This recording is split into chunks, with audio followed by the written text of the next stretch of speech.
So speaking of sanity, so one of the things, I mean, Jeff, what you do a really great, thorough job on so many things in this book, Oh, and right. you Yeah. dig into, um, a lot of people, one, try to seek answers about why do people free solo, why do they do this, and I would just encourage people to read the book, and also you're going to see, I mean, there's no single reason for for any person. There's lots of reasons. Um, but there is also a lot of conversation around sort of mental health and free soloing. Like, do you get the sense or feel like that there's a high proportion of people who sort of free solo and or maybe had difficult childhoods or are kind of working through things or maybe I don't want maybe marginally suicidal. I'm not sure if that's the right word for it. Do you have a sense of kind of a mental health connection with the free soloing and the choice to free solo? Um, I'm going to start by saying that I did not make any judgments about anybody's mental health, sanity, whether they had a death wish, whether they were suicidal, anything like that. But there were a lot of people who wrote about themselves, who were very open about that.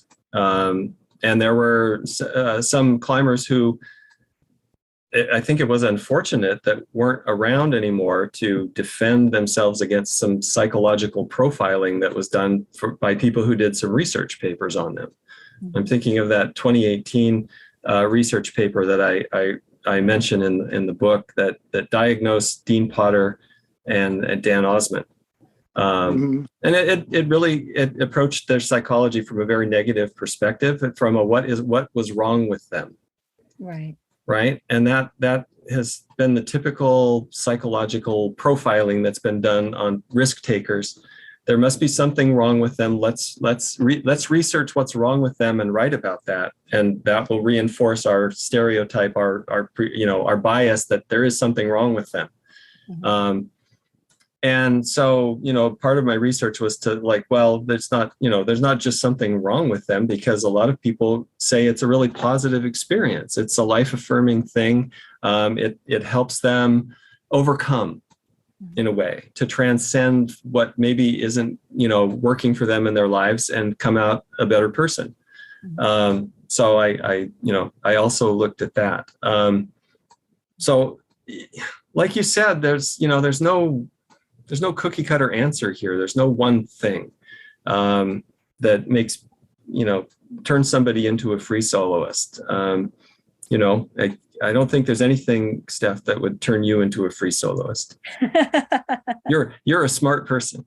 I wouldn't put smarterdom to it, but it's definitely not in my my personality. So there were extremes. Of course, there were some climbers who did exhibit some what seemed to be unhealthy psychological traits and motivations for free soloing. And, there were a lot of cases where, people had some things going on in their lives. They had maybe, a rough childhood, or abandoned by one or both parents, maybe they had ADHD or some depression. But maybe they just, had your typical teen angst, existential dread, not really sure where or how they fit into the world, but then discovered climbing, right? Like we all did. And climbing is very therapeutic. It's very transcendent. It's good for you, right? I know a lot of people who would attribute climbing to, kind of saving their life in a lot of ways, if they were really, and I would even put myself in that category. Climbing is something that kept me alive for some very, very difficult times of my life. Yeah. So I think a lot of people can attribute climbing towards saving their lives, and I think free soloing, I think you talk about this a little bit in your book too, that free soloing can also, for some people, I think sounds like had a similar benefit, I guess. Right. I think, as far as the psychological profiling went in the book, I was the harshest on myself. I wanted to look at myself, and I wanted to, if I was going to say mean things about anybody, it was going to be about me. So I kind of examined where I came from as a kid. I had abandonment issues. I had, my mom was mean. My stepmom was mean. She liked her son better than me. I was adopted. Things just were out of my control and really spiraled during my early teenage years, to where there were times where I thought, well, I don't really want to live anymore. But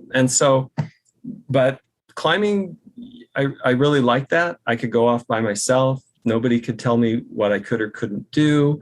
It was up to me. So I had some autonomy, some sense of control in my life. It really appealed to me. And then free soloing really appealed to me. I try to answer the question, am I crazy? Are free soloists crazy? And I just asked myself, are you crazy? And the answer is, I don't know.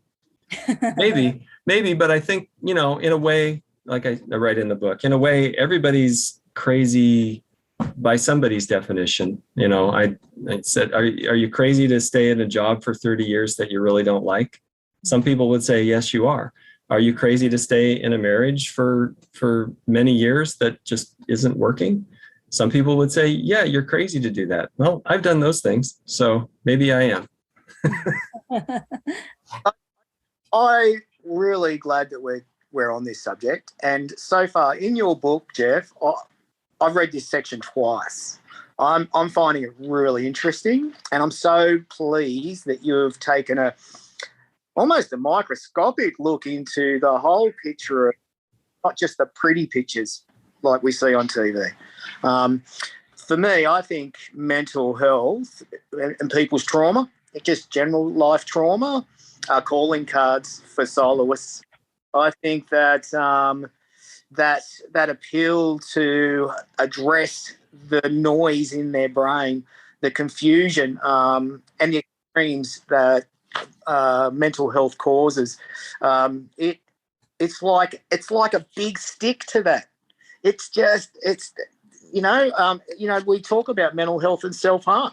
Well, in a way, soloing is not self-harm, but it's putting you close to that danger place, and it's appealing, it's attractive, because it's almost the same heat as the mental health, and so they feel at home there, and they want to push the edge, because the extremes that they've been pushing to keep their mental health together, this is like a whole other level, and it's almost at a level that they get. So that's why I think some of these things is why it's appealing. I reckon we should keep diving in there a little bit deeper. I think sometimes we want to avoid talking about mental illness, but it's still, I think, a part of this story. And a lot of people who do it do come with story. It'd be interesting to look into that more, and I'm looking for it whilst I'm reading. Actually, that's just my thoughts.